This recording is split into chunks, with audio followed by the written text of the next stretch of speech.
Bien-aimés dans le Seigneur, bonjour et bienvenue dans notre émission, comme vous le savez, que nous partageons la parole de Dieu sur cette chaîne chaque moment que l'Éternel nous donne l'occasion de parler.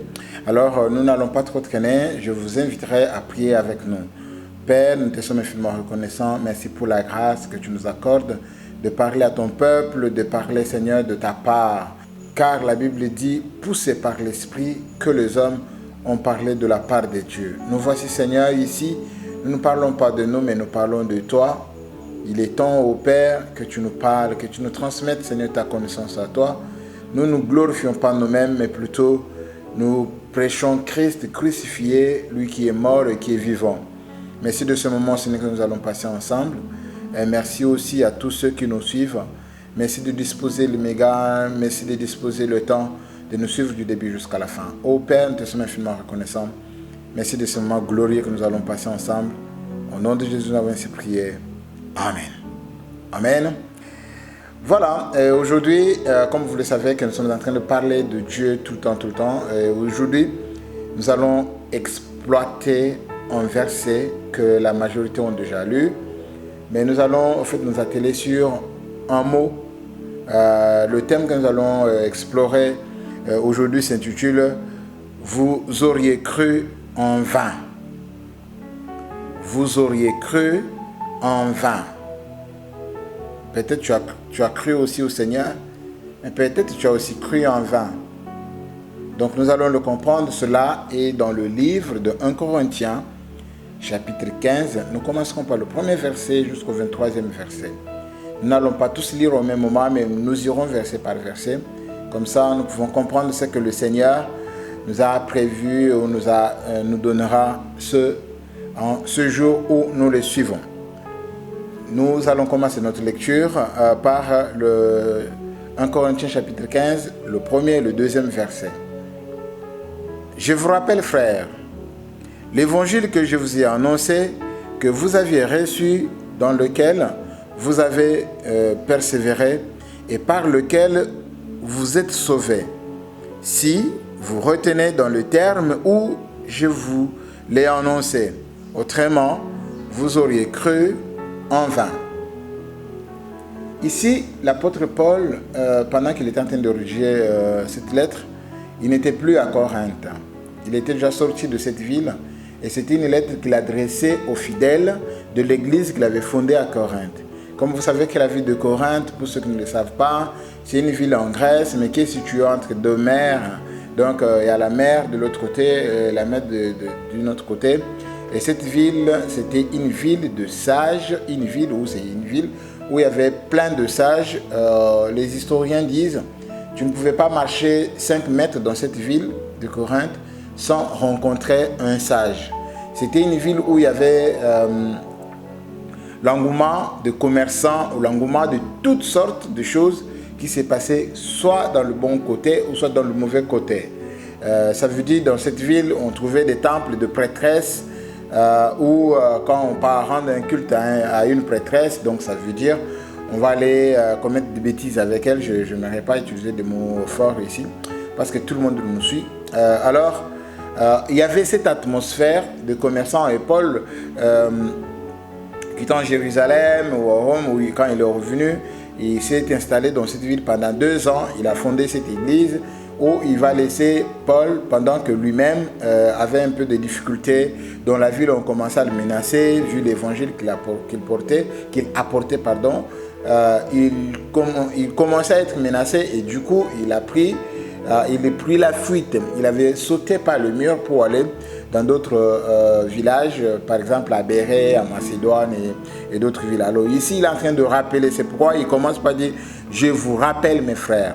Donc il est en train de rappeler de ce qu'il a déjà dit dans ce même livre. Si vous commencez au premier chapitre, vous allez comprendre comment Paul est en train de décrire la ville et l'évangile qu'il a apporté. Et cet évangile, il rappelle que Christ est mort, il est ressuscité comme cela est dit dans les Écritures. Alors, ici, dans les deux premiers versets, il est en train de dire que je vous rappelle, frères, l'évangile que je vous ai annoncé, que vous aviez reçu, dans lequel vous avez persévéré et par lequel vous êtes sauvés, si vous retenez dans le terme où je vous l'ai annoncé. Autrement, vous auriez cru en vain.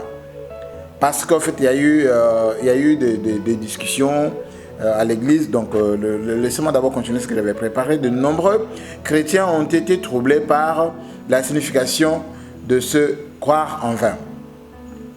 Nous savons à partir d'autres écritures que lorsque vous croyez de tout votre cœur que Dieu a ressuscité Jésus-Christ et que vous le confessez comme étant votre Seigneur, vous êtes sauvés. Par exemple, dans Romains chapitre 10, verset 9 et dans Éphésiens chapitre 2, verset 1er à 10, de même comme il peut être observé dans le verset précédent, donc que nous allons voir, toujours les Corinthiens ont accepté l'évangile que Paul leur a prêché. Par conséquent, ils ont cru dans le Seigneur Jésus-Christ et dans sa résurrection, et selon les Écritures, ils ont été sauvés. Qu'est-ce que donc c'est que croire en vain? Vous devez être particulièrement attentif à ne pas tirer des éléments hors le contexte, s'il vous plaît. Donc nous devons rester dans le contexte et il ne faut pas tirer des éléments hors le contexte dans lequel l'apôtre Paul est en train de nous écrire ce texte. Vous devez être particulièrement, je disais, attentif à ne pas tirer des éléments hors de leur contexte et ignorer d'autres références sur le même sujet lors de notre étude biblique. Ok? Donc, continuons d'examiner le contexte du message qui s'applique à notre cas aujourd'hui. Le verset 3 et 8 nous donne un résumé succinct de la prédication de Paul aux Corinthiens. Nous pouvons lire 1 Corinthiens chapitre 15 à partir du 3e verset maintenant. Nous irons jusqu'au 8e verset. Je lis au nom du Seigneur. Je vous ai enseigné avant tout, comme je l'avais aussi reçu, que Christ est mort pour nos péchés, selon les Écritures.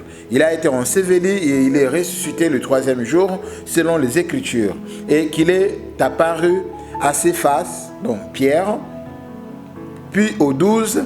Ensuite, il est apparu à plus de 500 frères à la fois, donc, dont la plupart sont encore vivants, et dont quelques-uns sont morts.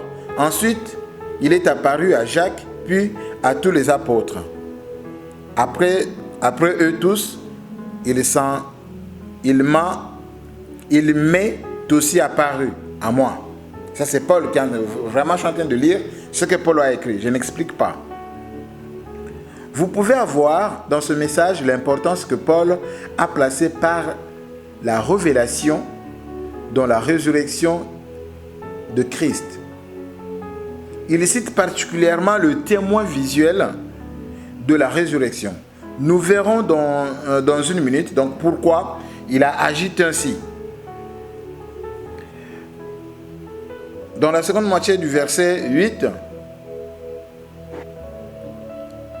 une parenthèse s'ouvre où Paul parle de lui-même. Celle-ci se conclut dans le verset 10, puis le verset 11 nous ramène à notre sujet, pourquoi vous avez cru en vain. Ainsi donc, ça c'est au verset 11, ainsi donc, que ce soit moi, que ce soit eux, voilà ce que nous prêchons et ce que vous avez cru. Les Corinthiens ont cru ce que Paul et les autres apôtres avaient prêché. Je prends l'exemple de Céphas qui est Pierre. Il est venu, il n'a passé que 2 semaines là-bas. Et il y avait aussi Apollos qui prêchait. Il y avait Timothée qui était resté là-bas comme pasteur pour diriger. Alors, les Corinthiens ont cru ce que Paul et les autres apôtres avaient prêché, mais ce ne fut pas le cas de tous, car il dit au verset 12 à 17, « Or, si l'on prêche que Christ est ressuscité de mort, pourquoi quelques-uns parmi vous disent-ils qu'il n'y a point de résurrection de mort? Si il n'y a point de résurrection de mort, Christ non plus n'est pas ressuscité. » Donc, il y avait cette guerre où les gens commençaient à dire Christ est ressuscité, Paul leur a dit que Christ est ressuscité. Tous les apôtres qui sont passés, ou tous les prédicateurs qui sont passés dans l'église que Paul avait fondée, l'église de Jésus-Christ, alors ils ont rassuré que Christ est ressuscité. Mais ces gens n'ont pas cru en fait. Certains d'entre eux n'ont pas cru, ils ont carrément refusé, ils ont carrément boycotté la résurrection de Jésus-Christ. C'est pourquoi Paul leur dit, vous avez cru en vain si vous ne croyez pas que Christ est ressuscité. Continuons notre lecture. Et si Christ n'est pas ressuscité, notre prédication est donc vaine, et notre foi aussi est vaine. Il se trouve même que nous sommes de faux témoins à l'égard de Dieu, puisque nous avons témoigné contre Dieu qu'il a ressuscité Christ, tandis qu'il ne l'aurait pas ressuscité. Si le mort ne ressuscite point, car si le mort ne ressuscite point, Christ non plus n'est pas ressuscité. Et si Christ n'est pas ressuscité, notre foi est vaine. Vous êtes encore dans le péché. Vous comprenez, Paul est en train de les expliquer. Si vous refusez la résurrection de Jésus-Christ, ça veut dire que notre prédication est vaine. Donc nous sommes des menteurs. Alors que nous ne sommes pas des menteurs, nous le savons tous que Jésus-Christ est ressuscité. D'ailleurs, à ce sujet, j'ai composé toute une chanson qui est sur toutes les plateformes de téléchargement intitulée « Le tombeau est vide ». Le tombeau est vide, Kunda et Jali Poulele, Naïna Tatoliete, Yesu Azanabomo. Son tombeau est vide. Écoutez, son tombeau est quasiment vide. Moi je témoigne, Jésus est ressuscité. Donc j'essaie un peu de traduire ce que je venais de chanter en lingala pour ceux qui n'ont pas suivi. Le tombeau de Christ est vide. Si vous croyez en Jésus-Christ, vous devez aussi croire que son tombeau est réellement vide. Continuons la lecture. Uniquement selon un cas hypothétique, un individu peut croire en vain en Jésus-Christ. Cela ne se produirait si Jésus-Christ n'avait pas été ressuscité d'entre les morts. Dans ce cas, votre foi la plus honnête ne vous permettrait pas de vous sauver. Sans la résurrection du Seigneur, il n'y aurait pas de salut. Sans la résurrection, notre foi serait vaine, vide, futile. Observons ce qui pourrait se produire d'autre si Christ n'avait pas été ressuscité. Dans 1 Corinthiens chapitre 17, verset 16, 1 Corinthiens chapitre 15, verset 17 à 16, et si Christ n'est pas ressuscité, ceux qui sont morts en Christ sont perdus alors.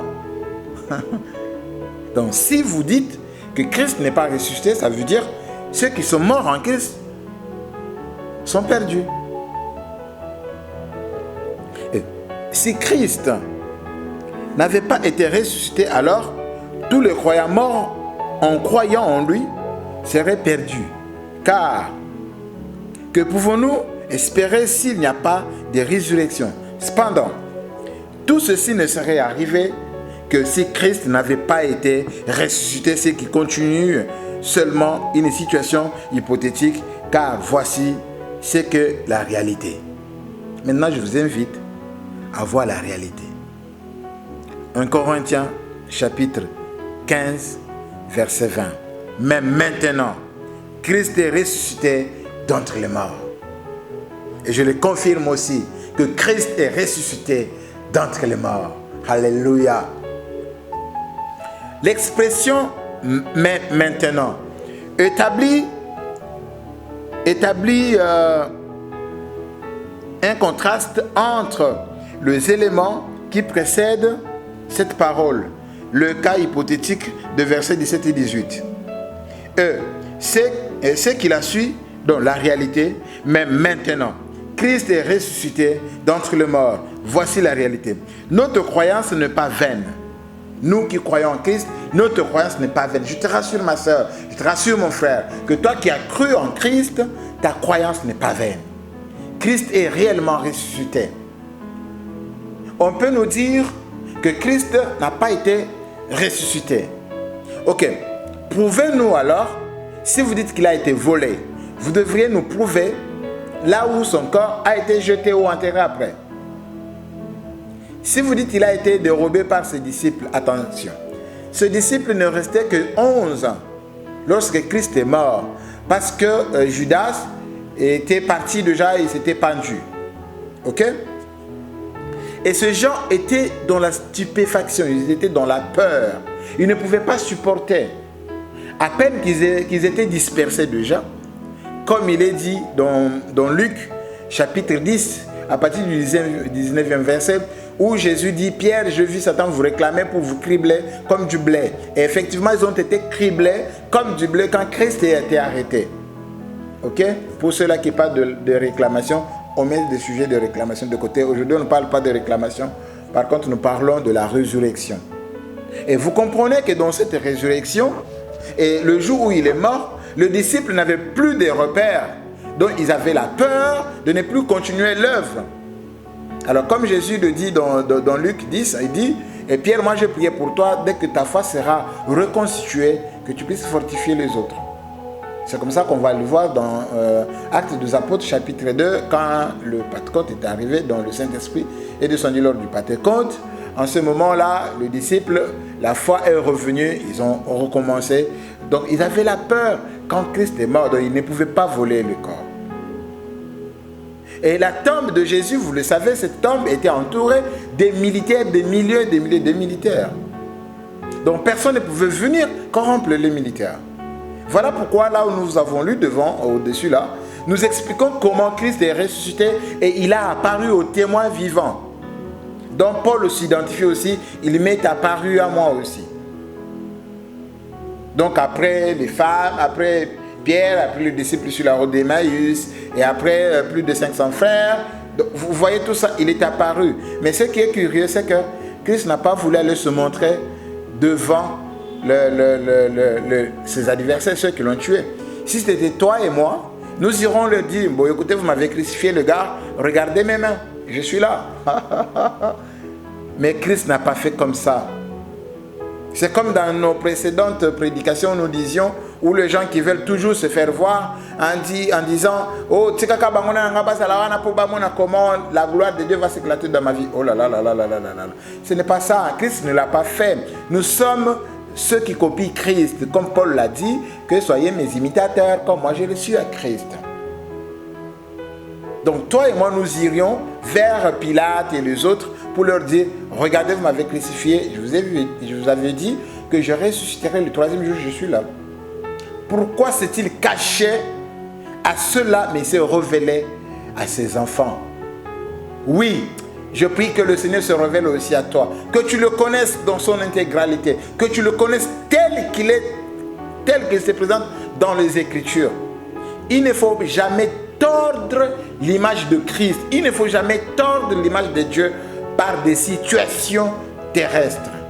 Il est ressuscité, il vit à jamais, ce Christ. Continuons notre lecture. Mais maintenant, il est ressuscité. Nous ne sommes plus dans nos péchés. Ceux qui sont morts en croyant en Christ et en plaçant leur confiance ou leur espoir dans son retour ne seront pas perdus. Car le verset 20 et 22 poursuit ceci. Mais maintenant, Christ est ressuscité de mort et il est le prémisse de ceux qui sont morts. Car puisque la mort est venue par un homme, c'est aussi par un homme que venue la résurrection de mort. Et comme tous meurent à Adam, et de même aussi tous revivront en Christ, qui est le dernier Adam. Alléluia. Oh, quelle beauté de l'écriture, quelle beauté de l'évangile. Avec cet évangile, mes frères et sœurs, je reste fidèle à Dieu. Je reste fidèle à Christ jusqu'à la fin de mes jours. Parce que je sais que même si je mourrais aujourd'hui, je serai toujours vivant. Parce que je vivrai avec lui. Car la résurrection, elle est réelle. Elle est certaine. Continuons. Voyez le mode affirmatif de revivront. Ici, il n'est pas dit qu'ils sont toujours en vie. Mais ils revivront. Quand? Le verset 23 nous donne la réponse. Au verset 23, il est dit, mais chacun a son rang. Christ promis, puis ceux qui appartiennent à Christ lors de son avènement. Alléluia. Écoute, même si tu mourrais aujourd'hui, c'est pourquoi j'aime l'apôtre Paul, le fait quand il a écrit en disant que qu'il soit glorifié, soit par ma mort, soit par ma vie. Même si aujourd'hui je mourrais, je suis dans la joie, comme je l'ai dit autrefois, parce que je vivrai toujours. Il est ressuscité et ma résurrection est assurée et que je revivrai aussi avec lui pour toujours, pour l'éternité. Jésus-Christ reviendra. Puis tous ceux qui sont morts en croyant en lui le verront. Ils seront dans l'allégresse. Ils seront dans la joie. Nous serons tous dans la joie. Oh, j'espère ce moment. Bien aimé, je ne peux pas perdre ma vie pour les 50 ans, 60 ans, 100 ans que Dieu me donne sur cette terre. Je ne peux pas perdre ma vie pour ce petit moment que je passe sur cette terre. Je profite, vous en parlez ainsi, parce que nous avons 1000 ans à vivre. Après ça, mes chers frères, il y aura 1000 ans à vivre. 1000 ans que nous allons vivre avec lui, dans la joie éternelle. Parce qu'il est ressuscité. Jésus-Christ est le roi, il est ressuscité, il est vivant. Toi qui continues à ne pas croire, il t'appelle de devenir tel que tu es.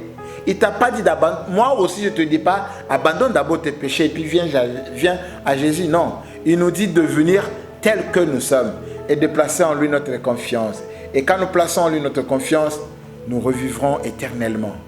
Et nous vivrons tout pour toujours. Oh, merci Jésus-Christ, parce que tu es ressuscité des morts. Tu nous as rachetés. Oui, je reviendrai avec un enseignement sur la rédemption, sur le salut. Oh, je bénis le Seigneur. D'être passé par les mains de grands pasteurs qui nous ont encadrés à demeurer dans la pureté de l'évangile, à ne pas inventer l'évangile, à ne pas fabriquer l'évangile. L'évangile, on ne la fabrique pas, elle est là, écrite. Il est là, l'évangile, il est écrit dans la Bible. Et nous croyons que la Bible est la parole de Dieu. Car la Bible ne contient pas la parole de Dieu, comme disent certains. Mais la Bible est la parole de Dieu. La Bible est la vérité. C'est pourquoi je vais t'inviter, mon frère, ma soeur, à lire aussi la Bible.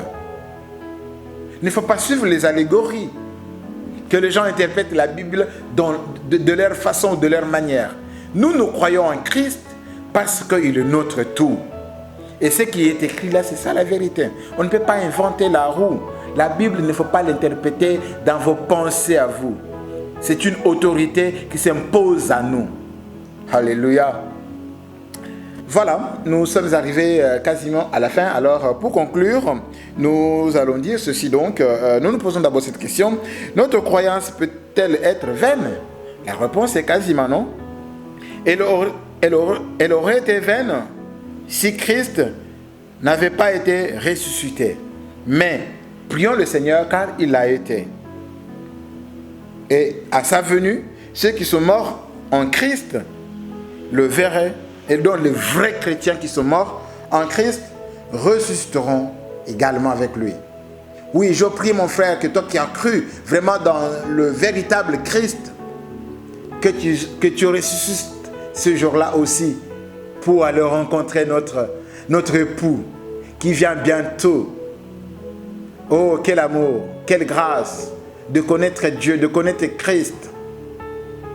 Voilà pourquoi je vais t'inviter à prier avec moi. Mais avant de prier, je te demanderai de s'abonner sur notre chaîne YouTube et de cliquer sur la cloche pour ne pas manquer nos enseignements de la fois prochaine. Nous irons toujours comme ça dans notre étude biblique. Comme ça nous permettra de comprendre la beauté de l'évangile, de comprendre Jésus-Christ. Nous lirons aussi l'Ancien Testament, ne vous en faites pas. Ce n'est pas parce que nous sommes toujours dans le Nouveau Testament, on reviendra dans l'Ancien Testament. Ok? Alors, notre numéro est là et notre adresse mail est là aussi. Vous pouvez nous écrire si vous voulez nous soutenir. Nos mails sont quasiment, nous sommes vraiment disponibles à recevoir vos soutiens pour que l'œuvre de l'Éternel puisse avancer, pour que l'œuvre de l'Éternel puisse aller de l'avant. N'oubliez pas, sur notre YouTube, nous avons aussi des clips, car nous avons un album qui est déjà sur le marché, qui est en train de circuler, intitulé « Le tombeau est vide ». Le tombeau est vide, et c'est sur ce verset que nous avons conçu cette chanson, que l'Éternel nous a donné l'illumination de concevoir cette chanson qui dit « Le tombeau est vide ». Allez-y sur les plateformes de téléchargement, achetez pour nous soutenir, téléchargez pour nous soutenir, partagez aussi pour nous soutenir. Ok? Alors nous allons prier le Seigneur pour ce moment que nous avons passé ensemble. Père éternel, oui, Jésus-Christ, merci pour ta résurrection. Tu es ressuscité pour nos vies. Tu es ressuscité car tu as racheté des dieux, tu as racheté l'humanité entière par ta résurrection. Et nous croyons aussi que nous serons ressuscités même si nous mourrons aujourd'hui. Et que quand tu reviendras au son de la trompette, nous ressusciterons et nous rencontrerons le Seigneur dans les airs. Car nous le savons très bien que tu ne mettras plus tes pieds sur cette terre maudite, mais nous serons enlevés, transformés à ton image pour te rencontrer. Merci de cette parole puisse pénétrer dans le cœur de tous ceux qui ont cru et qui t'ont reçu comme sauveur, Seigneur. Merci parce qu'ils ont écouté ta parole et qu'ils parlent que de toi, Jésus. Merci de nous guider, de nous aider. Nous t'appartenons, Père. Merci d'être notre Dieu et merci de nous soutenir dans cette œuvre. Au nom de Jésus-Christ, nous avons ainsi prié. Est-ce que quelqu'un peut m'aider à dire Amen? Amen. Merci bien-aimés dans le Seigneur et merci de nous avoir suivis. Nous allons nous retrouver la fois prochaine. N'oubliez pas de liker, n'oubliez pas de mettre le pouce, de faire ça et n'oubliez pas aussi de partager aux autres. Que Dieu vous bénisse abondamment.